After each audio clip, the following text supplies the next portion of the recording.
ক্যান্সারের মতো মারণ রোগের চতুর্থ তথা শেষ পর্যায়েও শুধুমাত্র অদম্য ইচ্ছা শক্তি এবং জীবন যুদ্ধ জয়ের জেদ নিয়ে নিজেকে প্রতিষ্ঠিত করেছেন উদয়পুরের মধুরিমা বৈদ্য। ক্যান্সারের চতুর্থ পর্যায়কে হারানো অসম্ভব বিষয়টি জানা সত্ত্বেও সাহস হারায়নি মধুরিমা। মৃত্যুর কাছে জীবনকে সঁপে দেওয়ার পরিবর্তে মৃত্যুকে সঙ্গে নিয়ে জীবনযুদ্ধ চালিয়ে যাচ্ছে মধুরিমা বৈদ্য। সর্বভারতীয় মেডিকেল প্রবেশিকা পরীক্ষায় 87% নম্বর নিয়ে MBBS কোর্সে ভর্তি হল মধুরিমা বৈদ্য। ষষ্ঠ শ্রেণীতে ওঠার সঙ্গে সঙ্গেই 11 বছর বয়সে স্টেজ 4 ক্যান্সার ধরা পড়ে মধুরিমার। 2016 সালে স্টেজ 4 নন হজকিন্স লিম্ফোমা ধরা পড়ে তারপরেও হাসপাতালের বিছানায় শুয়েই কর্মজীবন অনুসরণ করার সিদ্ধান্ত নেয় মধুরিমা বৈদ্য। হাসপাতাল থেকেই পড়াশোনা চালিয়ে যায় মধুরিমা।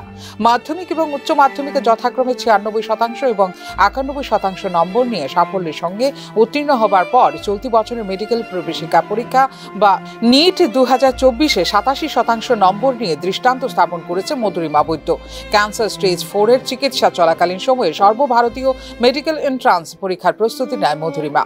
মুম্বাইয়ে টাটা মেমোরিয়াল হাসপাতালে চিকিৎসা হয় মধুরিমার। কেমোথেরাপি সত্ত্বেও পরীক্ষার প্রস্তুতি চালিয়ে যায় মধুরিমা। কেমোথেরাপির উচ্চ মাত্রা সত্ত্বেও পড়াশোনা নিয়ে সবচেয়ে বেশি চিন্তিত ছিলাম। আমি স্কুলে যেতে পছন্দ করতাম এবং আমার বন্ধুদের মিস করতাম। হাসপাতালের ওপিডিতে পড়াশোনা চালিয়ে গেলাম। ক্যান্সারে আক্রান্ত হয়েও আমার মাথায় একটাই কথা ছিল, মেডিকেল কলেজে ভর্তি হয়ে ডাক্তার হব বলে জানিয়েছে মধুরিমা।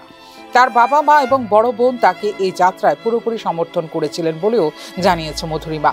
হাসপাতালের বিছানায় শুয়ে অনলাইন ক্লাসের মাধ্যমে 2024 সালের নিট পরীক্ষায় প্রথম প্রচেষ্টাতেই 87% নম্বর নিয়ে টপার হয়েছেন মধুরিমা বৈদ্য।